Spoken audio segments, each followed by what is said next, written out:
Pemerintah melalui Kementerian Sosial akan menyalurkan bantuan sosial atau bansos selama masa PPKM darurat dalam bentuk uang tunai. Apakah kebijakan bantuan sosial tunai di masa PPKM darurat ini adalah kebijakan yang tepat? Serta bagaimana pengawasannya agar bansos tunai bisa tepat sasaran kepada masyarakat yang sangat membutuhkan dan bagaimana juga mengotak-atik anggaran begitu ya, karena kita tahu bahwa kondisi ekonomi sekarang juga sedang tidak baik-baik saja. Nanti akan dijawab oleh dua narasumber saya yang sudah bergabung malam ini, Muhammad Faisal, Direktur Eksekutif KOR Indonesia, dan Trubus Rahardiansyah, Analis Kebijakan Publik. Selamat malam Bapak-Bapak. Ya, selamat malam Mas Ferdi. Ya, terima kasih sudah bergabung dengan kita malam ini. Sehat ya semua ya? Ya, alhamdulillah. Ya, oke. Saya langsung ke Pak Trubus. Pak Trubus, Anda sudah bisa menebak pertanyaan saya sebenarnya. Memastikan kebijakan ini tepat saja, mungkin ini makin bingung begitu ya, berubah-ubah, PPKM, PSBB, PPKM Mikro, darurat. Tapi kemudian sekarang juga ada narasi penyaluran bansos begitu dengan situasi darurat seperti ini. Apa catatan Anda terlebih dahulu soal ini? Iya, menurut saya ini kebijakan PPKM darurat ini kan situasi yang dimana pemerintah itu maunya secepatnya mengendalikan penularan COVID yang begitu menggila atau isinya horor gitu. Nah karena itu catatan yang pertama menurut saya masyarakat yang terdampak itu harus benar-benar diperhatikan. Kelihatannya pemerintah sudah mengeluarkan kebijakan melalui instruksi Menteri Dalam Negeri, di mana salah satunya adalah percepatan pemberian BST, bantuan sosial tunai. Itu yang pokok. Yang kedua bahwa pemerintah juga sudah memastikan bahwa data-data yang ada selama ini katanya sudah mengalami banyak kemajuan, di mana sebelumnya ada beberapa data yang tidak sinkron, ada 21 juta yang kemudian diklirkan, istilahnya itu dinonaktifkan oleh Kemensos, kemudian ada data baru lagi yang bermasalah, itu 3,6 juta juga bermasalah kaitannya dengan Bank Himbara. Karena itu menurut saya ini karena masyarakat yang terdampak sudah sangat kondisinya parah, sementara kebijakan yang namanya PPKM darurat ini kan ujuk-ujuk gitu ya, tiba-tiba situasinya masyarakat kaget juga gitu, tiba-tiba pada tingkat RT RW harus down gitu kan, tanpa ada sosialisasi misalnya, karena memang ini dianggap sebagai situasi yang darurat. Nah karena itu menurut saya percepatan ini segera, jangan sampai menunggu terlalu lama, di mana masyarakat yang kasarnya yang paling bawah lah gitu ya, atau masyarakat berpenghasilan rendah ini yang sangat terdampak sekali. Itu segera pemerintah melakukan langkah-langkah percepatan di dalam pemberian bantuan sosial. Satu sisi juga bagaimana masyarakat mampu dengan anggaran yang sudah diberikan ini kan dananya 300.000 dan ada perpanjangan terkait dengan sebelumnya itu jadi 600.000. Ya. Artinya di sini pemerintah mulai ada pemikiran ke situ, tetapi perlu diperhatikan bahwa ini persoalannya adalah pada tataran bagaimana mengawasi agar anggaran itu tepat sasaran, karena sama ini persoalan penyaluran bansos ini kan ada di persoalan data kan. Ya. Soal data itu yang sering rumit, dan kedua pola penyalurannya sendiri yang ada di satu pakai pos, yang satu lagi pakai bank, dan yang tunai ada yang non tunai. Lah itu yang menjadi masalah, saya kira ini persoalan-persoalan yang kemudian bagaimana aspek transparansi harus betul-betul dikemukakan, diprioritaskan. Yang kedua adalah aspek akuntabilitas publik. Nah ini dari sisi kebijakan publik memang hal itu yang menurut saya menjadi perhatian, di mana kemudian jangan sampai ada terjadi penyimpangan ataupun korupsi yang sudah pernah terjadi. Karena itu catatan ke depan ini PPKM darurat ini jangan sampai semuanya jadi darurat, itu artinya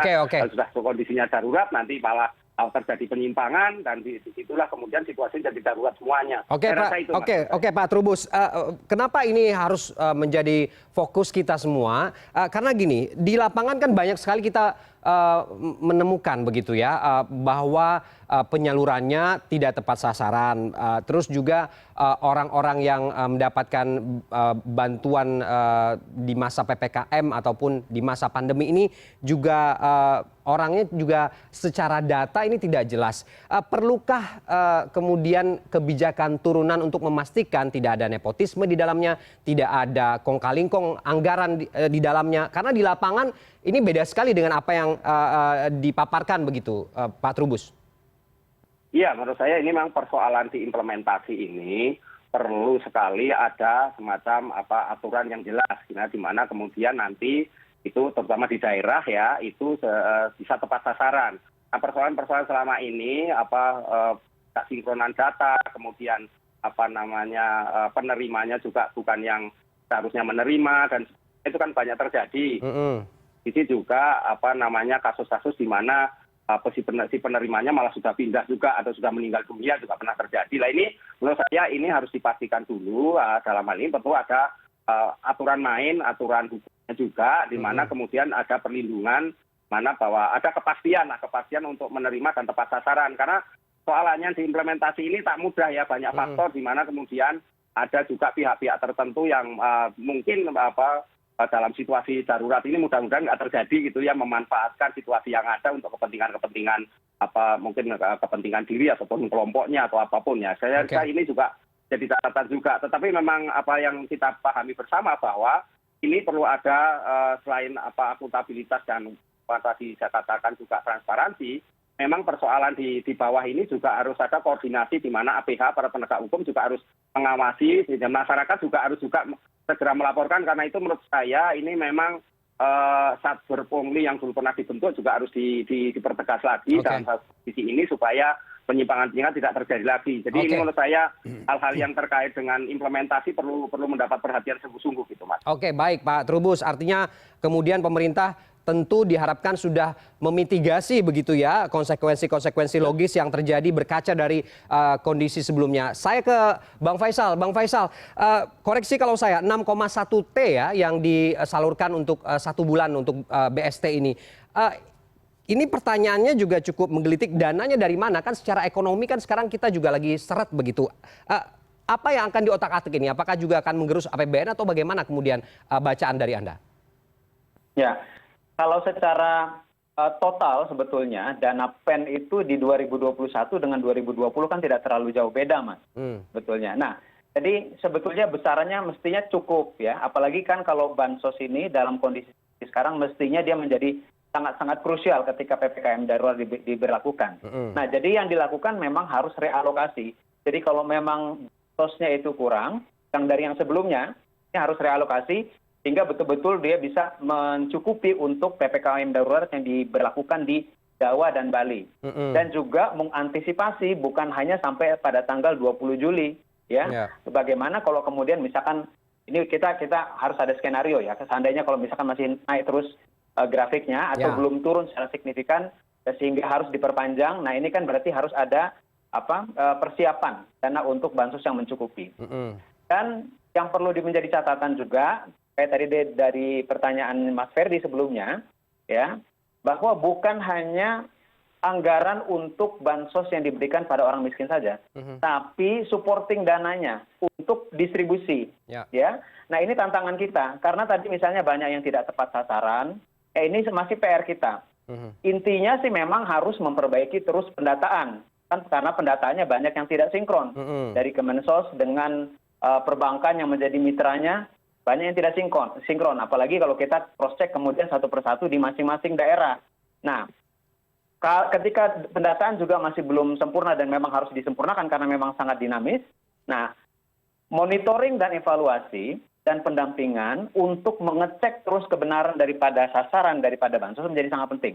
Dan tidak jarang dalam prakteknya di lapangan, biaya untuk kemudian mengecek ini ya, benar apa tidaknya atau mendistribusikan pada yang benar-benar tepat sasaran itu lebih besar daripada anggaran bansos uang yang diberikan pada orang miskin itu sendiri. Nah ini perlu diperhatikan karena ini tantangan kita terutama untuk menyalurkan kepada mereka-mereka yang berada di pelosok, yang di desa-desa. Mungkin kalau daerah perkotaan lebih mudah ya. Tapi yang tinggal di mendekati gunung-gunung ya, daerah pegunungan yang di mana sebetulnya itu kantong-kantong kemiskinan yang paling besar ya, yang paling dalam gitu ya. Yang kalau di daerah perkotaan mungkin kita lebih banyak menyentuh pada yang rentan miskin saja sebetulnya. Yang jadi kalau kita melihat klasifikasi dalam BPS itu kan ada yang miskin di bawah garis kemiskinan, ada yang sedikit di atas garis kemiskinan, masuknya tuh rentan dan hampir miskin ya.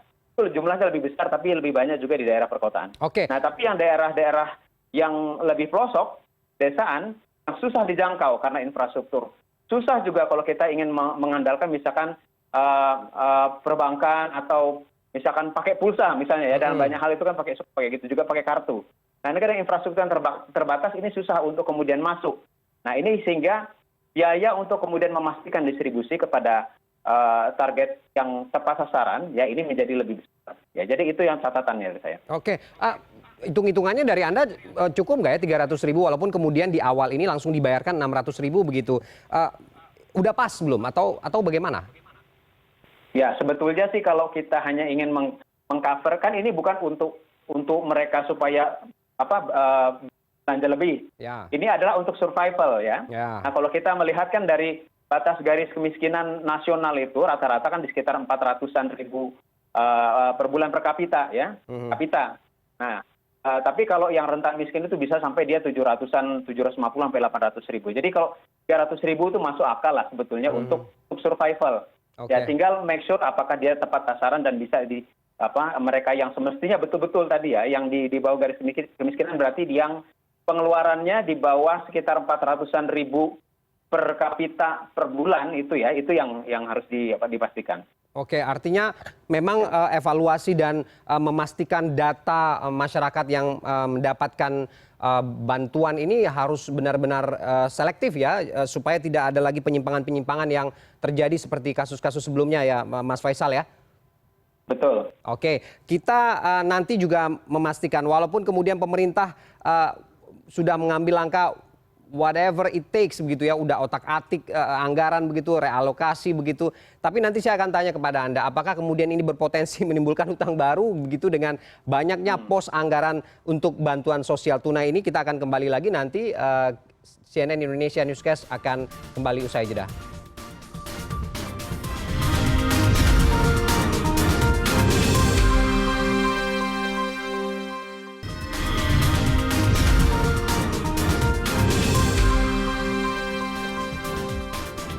Ya, kita kembali dalam CNN Indonesia Newscast malam ini masih dengan Pak Trubus dan juga Bang Faisal. Kita ke Pak Trubus. Pak Trubus masih dengan kita ya, Pak? Ya.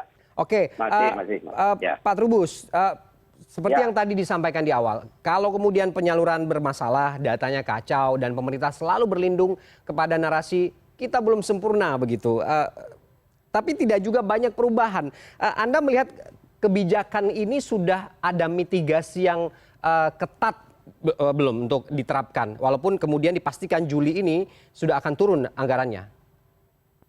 Iya, kalau mengenai mitigasinya sendiri belum signifikan menurut saya ya perubahannya. Artinya di situ tetap nggak jauh beda dengan sebelumnya, karena data ini kan lebih banyak data usulan dari daerah juga, dan kemudian data itu juga ada yang memang di pusat sudah dipunyai. Tetapi persoalannya kemudian bahwa itu belum menjangkau komunitas-komunitas yang ada di luar, misalnya mereka yang tinggal di hutan ataupun di tempat-tempat yang terpencil. Nah ini kan juga datanya belum. Karena itu menurut saya persoalan ini memang harus dipaksakan untuk segera dicairkan, karena kondisinya kan namanya juga darurat gitu ya, darurat segera cairkan. Karena itu menurut saya memang ini potensi-potensi terjadi maladministrasi atau penyimpangan juga masih ada, meskipun namun demikian tentu kita harus mengawasi bersama bagaimana kemudian bisa tersalurkan dengan baik. Oke. Itu menurut saya juga harus ada satu formula ataupun satu skema yang benar-benar komprehensif, mana yang namanya bantuan itu tepat sasaran gitu ya. Sehingga persoalan yang terkait dengan data tadi tidak berlangsung dan berulang-ulang terus, karena ini juga nggak melihat apa yang disampaikan pemerintah selalu mengatakan sudah ada perubahan, sudah ada kemajuan, tetapi saya lihat belum secara keseluruhan belum banyak perubahan yang signifikan menurut saya gitu. Oke, Pak Trubus, kalau ini juga nanti disalahgunakan, diselewengkan, dikorupsi lagi, apa rekomendasi Anda soal kebijakan? Ya, kalau ini ya tentu kembali ke ini kan law enforcement kan, jamin pengawasan. Kalau kebijakan publik kan ada yang namanya law enforcement. Jadi sebelum terjadinya penyimpangan tentu pengawasannya harus ketat, di mana kemudian berbagai elemen di aparat penegak hukum termasuk BPK dan macam-macamnya dari berbagai instansi harus memastikan semuanya itu pada sasaran atau tepat sasaran kira-kira gitu. Bahwa nanti terjadi penyimpangan-penyimpangan tentu di sini harus juga diawasi secara pasti, dan tentu nanti akan dilakukan kajian, dan menurut saya memang law enforcement mau nggak mau harus ditegakkan dan berikan sanksi yang seberat-beratnya. Persoalannya kemudian berbagai pengulangan yang terjadi sebelumnya ini memang ke depan juga sangat mungkin terjadi gitu, dan itu merupakan tugas daripada aparat penegak hukum untuk istilahnya memelototi atau terus melakukan pengawasan secara ketat gitu, sehingga tidak di mekanisme prosedur penyaluran itu sendiri gitu loh Mas. Oke, saya ke Bang Faisal. Bang Faisal, seperti tadi sebelum kita break saya mengatakan whatever it takes begitu ya, pemerintah melakukan apapun caranya begitu, otak-atik anggaran, realokasi, bahkan kemudian berpotensi akan boncos juga begitu, utang juga akan diprediksi bertambah. Endingnya akan bagaimana Mas, biar kemudian kita menyaksikan sama-sama masyarakat ini tidak dirugikan lagi? Ya, mestinya kalau dengan kacamata dari sekarang ya, dengan skenario, dengan perkiraan bahwa tidak akan berlarut-larut PPKM daruratnya, berjalan dengan efektif sehingga pandeminya bisa direm paling tidak. Nah ini tambahan utang itu tidak perlu. Kalau kita melihat bagaimana, kalau kita lihat kinerja daripada penyerapan anggaran di tahun 2020 sebetulnya kan silpanya masih banyak, gitu ya. Dan sekarang terakhir kalau tidak salah kemarin itu penyerapan daripada PEN itu baru 34%, ya.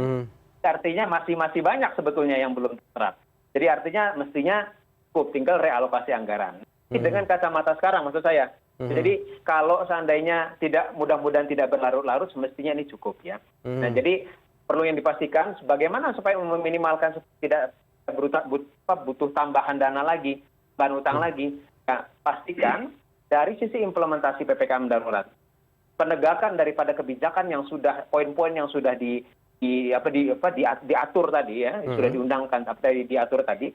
Nah ini betul-betul dijalankan di tataran implementasi di lapangan, sehingga nanti betul-betul trafik itu bisa mereda. Dengan demikian makanya PPKM daruratnya tidak akan berlama-lama, ya tidak ada konsekuensi anggaran yang lebih besar lagi. Jadi artinya memang masih bisa diprediksi bahwa situasi sekarang walaupun situasinya darurat, anggaran yang tersedia ini masih aman gitu ya? Dengan kacamata sekarang saya rasa mestinya ya. Masih aman walaupun kemudian kita juga sedang tertatih-tatih begitu ya Bang Faisal?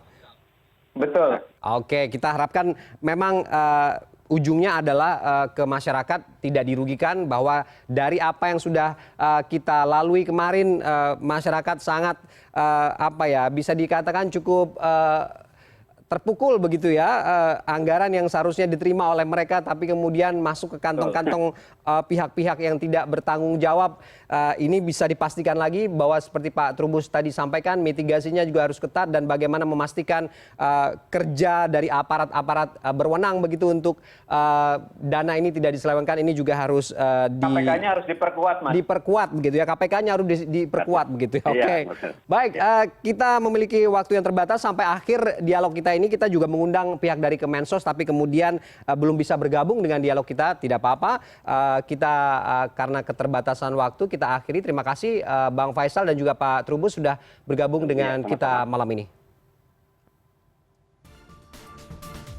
CNN Indonesia Newscast akan segera kembali dengan sejumlah informasi menarik lainnya. Tetap bersama kami.